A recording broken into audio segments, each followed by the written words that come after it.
All right, last topic of this lecture is on t-scores and z-scores. I said z-score. Well, I have been in the States now for almost 25 years, so I guess it's rubbing off on me. All right, so let's refresh our memories here.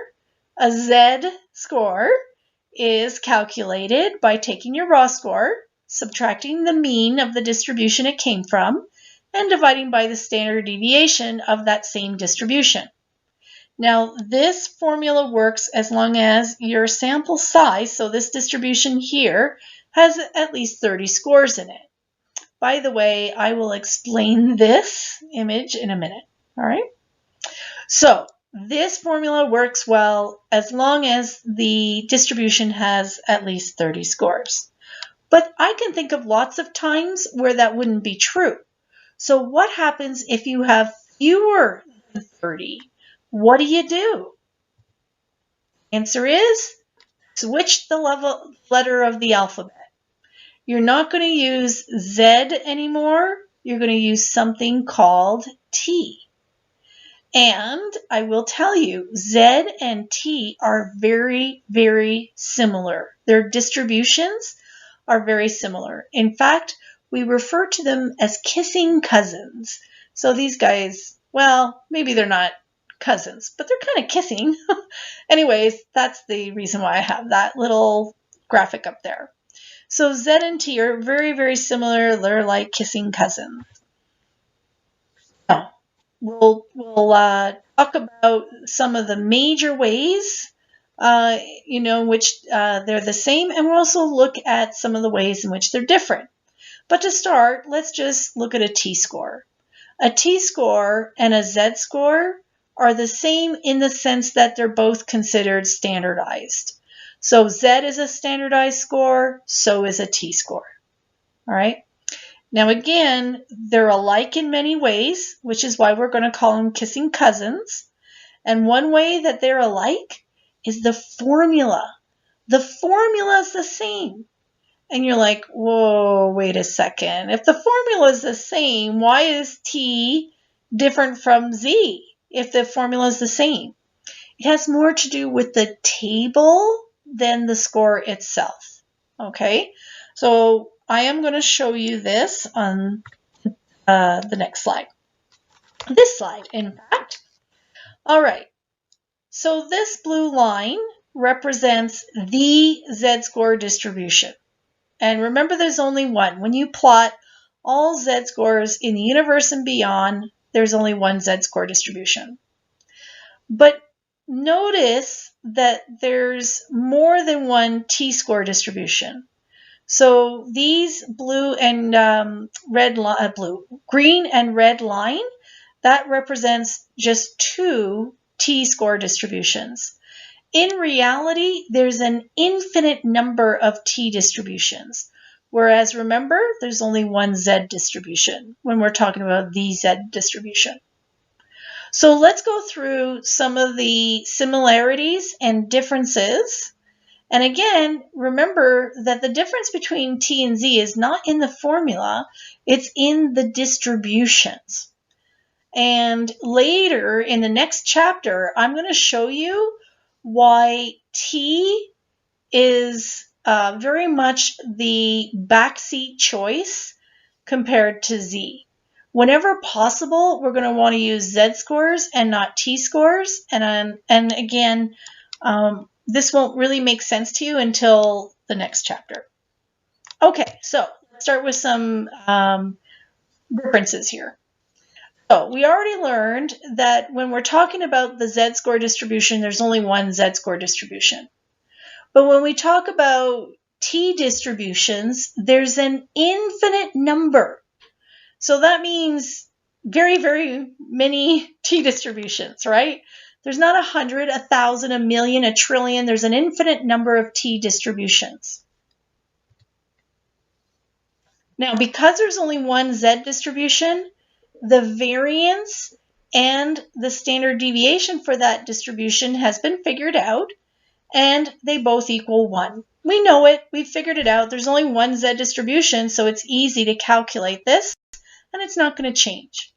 But because there are an infinite number of t-distributions, and some are more leptokurtic than others, some are more platykurtic than others, it means that the variability of the distribution of scores in the distribution is going to change.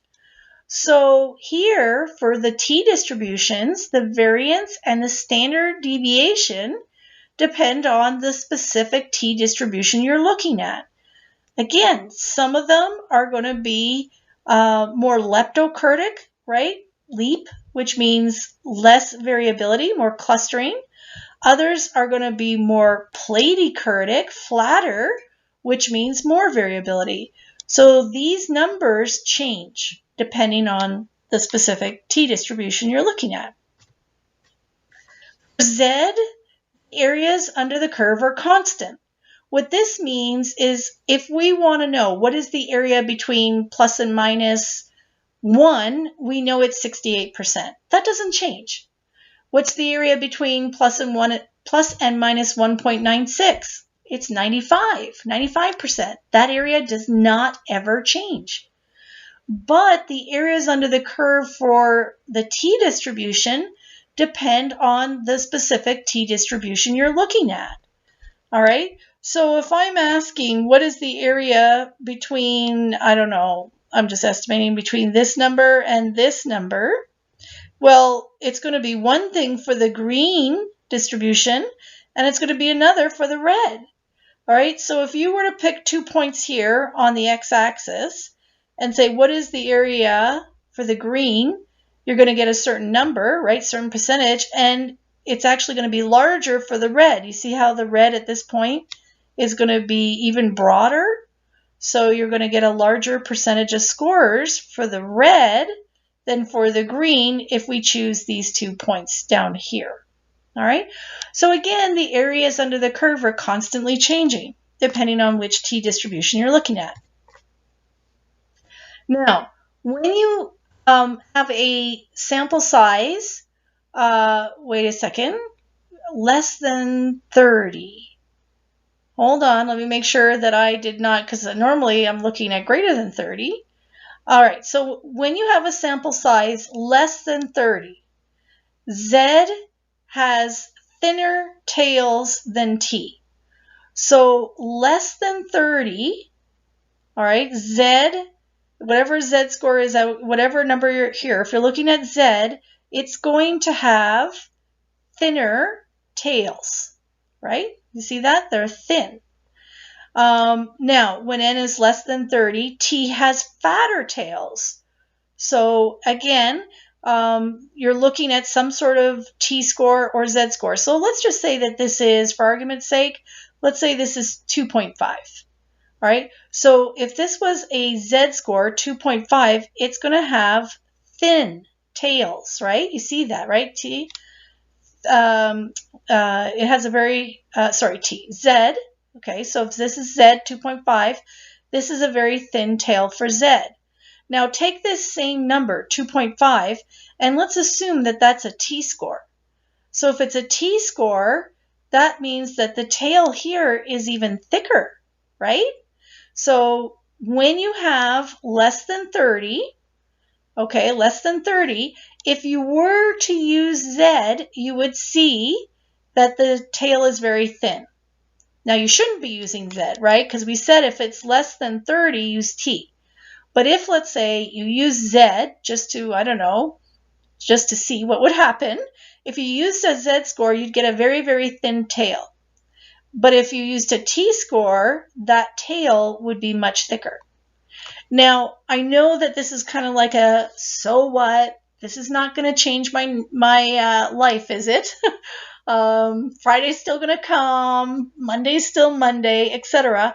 Yes, that's true, but when we move on to the next chapter, which is on sampling error and something called confidence intervals, you're going to see why we care that T has these thick tails for sample sizes less than 30. You're going to see why we don't want thick tails. We actually want thin tails.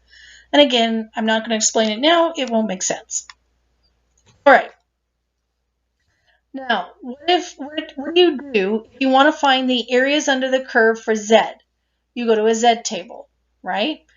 Unless you've memorized one, let's see, plus or minus 1, plus or minus 1.96, and plus or minus 2.58, you don't need a Z table because you will have those memorized. But let's say that you haven't memorized them, or let's say you want to know what is the area under the curve for 2.69, right? You don't have that memorized, so you go to a Z table, all right? And so you know how to do this. Well, what about if you want to look up a specific t value? So instead of z, you're looking at t. I guess I say it that way because they rhyme. But anyway, so if you want to look up a particular t in a t table, you can. There are t tables just like there are z tables. But unlike z, you need to have one more piece of information, and it's called degrees of freedom. So you can't just look up the t value in the table, you have to look up degrees of freedom.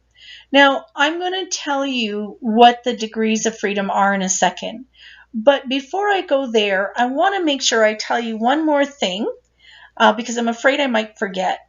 When you look up a Z score in a traditional table that's in a book, or a T in a T table that's in a book, you cannot find the probability of getting a specific T or a specific Z. You can find the probability of getting above it, below it, or between two values, all right? But not a specific T, not a specific Z score. Now, computers can do that, but we cannot do that using tables that are in books, all right? You'd have to use some sort of app or whatever to calculate those probabilities. Okay, it's just the nature of those tables.